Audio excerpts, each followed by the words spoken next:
here. Now we're going to click on the spider remote. I have it hooked up with a cable going into the back of the amp that has kind of like the older connector, which is the printer connector, and then a USB on the other end. And if we click it, it will open up here. And you can keep it like that. I like opening it up all the way so that you can see everything. And now we're here. And we're talking about how simple it is to program a sound or to move a sound from one place to another. I've had a lot of guitar amps and bass amps because I've been a musician most of my life. I am Carl Ventus. I am not a person that works for Line 6.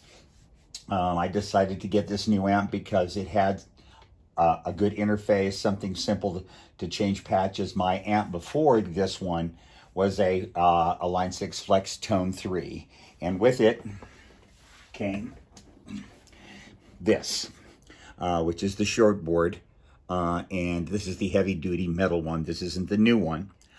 This does everything that the new one does, except the only thing that it doesn't do is there is a looper on this amp that gives you about a minute of looping, so you can actually play like a rhythm, and then it'll start to loop, and you can jam over the top of it. And you on the new short board, you can actually turn that on and off on the short board, but here you actually have to use the button. Anyway, that's the only thing that pedal won't do. I didn't want to spend the $269 for the new board. The amp retailed for about $299. I got it from Sweetwater. So I wanted to put together some sounds and kind of make it simple. And so the first sound I wanted was a clean sound. So as you can see, when you choose amp up here, or if you want to add a stomp box, or you want to add a wah-wah, you can change the actual volume of the patch. You can change compression. Again, you can change the amp. The EQ, you can change and put modulation on it, which, by the way, I don't know if you can see this, or you can. There's an on and off switch here. So here's the patch with no modulation. Now, if I turn that on,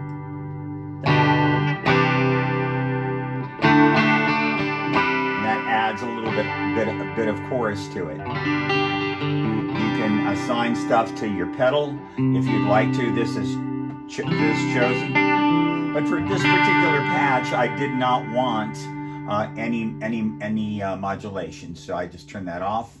There is a bit of reverb on here, and I've got the Lux Spring one that I've chosen.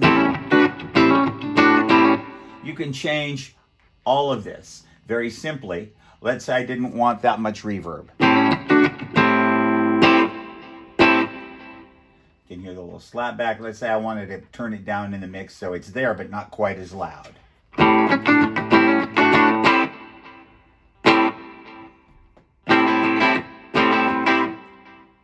And as you can hear, there's delay in here too, but you can hear the reverb. So let's say I wanted to make it more. I wanted to have more in the mix and have a lot of reverb. So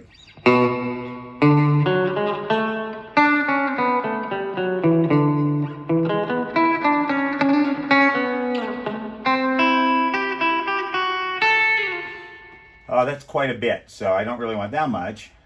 I'll turn it down just a bit here.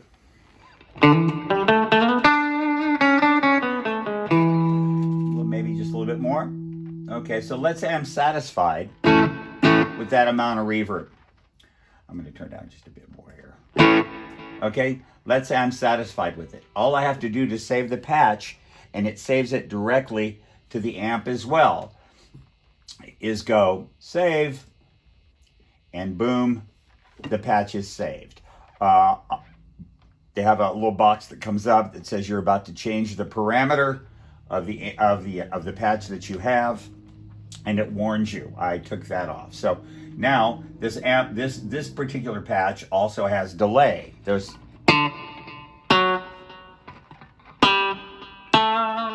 Now I can turn that just like everything else. You can notice you can change the bass, the treble. You can change the mix, how much slapback there is there.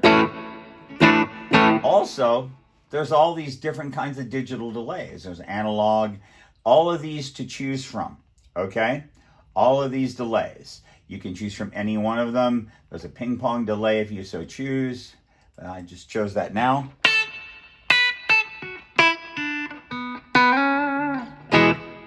But I'm going to go back to where the heck this one. I love this is more like the line 6 one. So,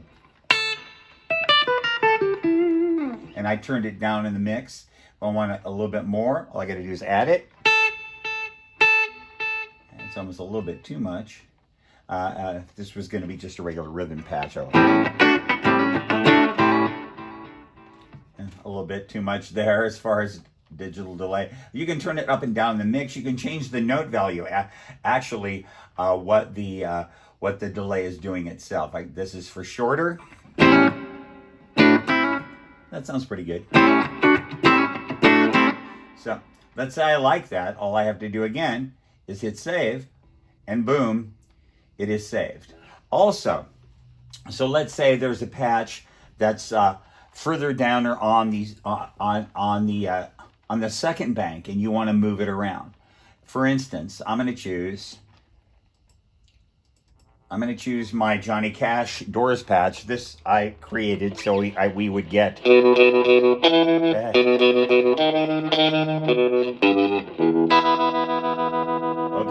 Or if you're going to do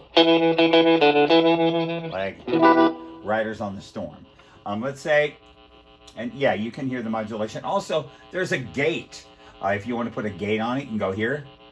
Threshold, decay. So if we wanted to, hold on here. Oh, you have to click the gate on. There we go. Now we can change the threshold.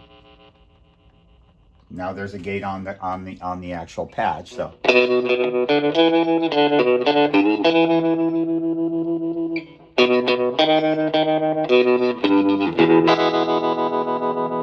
okay, so now we have also these are all, you can turn them all on and off on the actual pedal board as well, on your short board. Well, let's say I wanted to move that up and put it a little bit closer, because right now it's in the 4th position or it's on the D bank on number 2. Let's say I wanted to move it up where it says AC30 top boost. All I do is go like that, and voila, now we've moved it.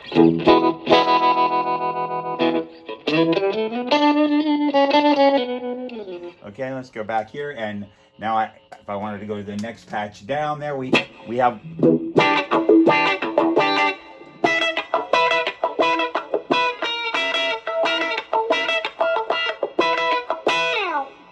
again, you can go in here and you can add different things.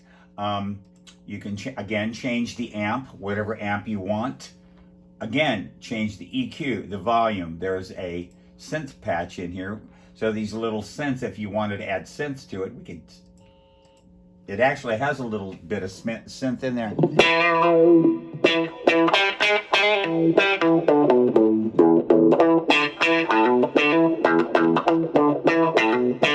But I actually like that. I think that sounds pretty cool. So, and you can change the sensitivity and the Q. All these things you can change right on the fly and save it. But let's say I like that. I like it exactly the way it is.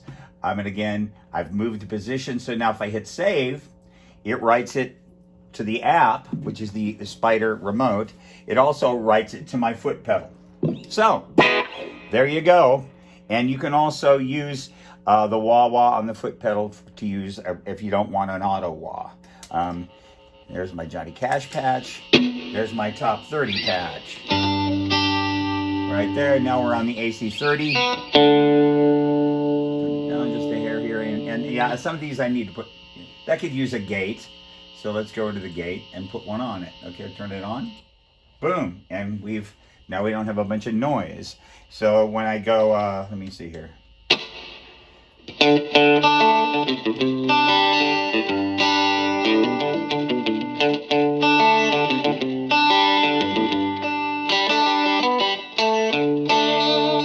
So you know?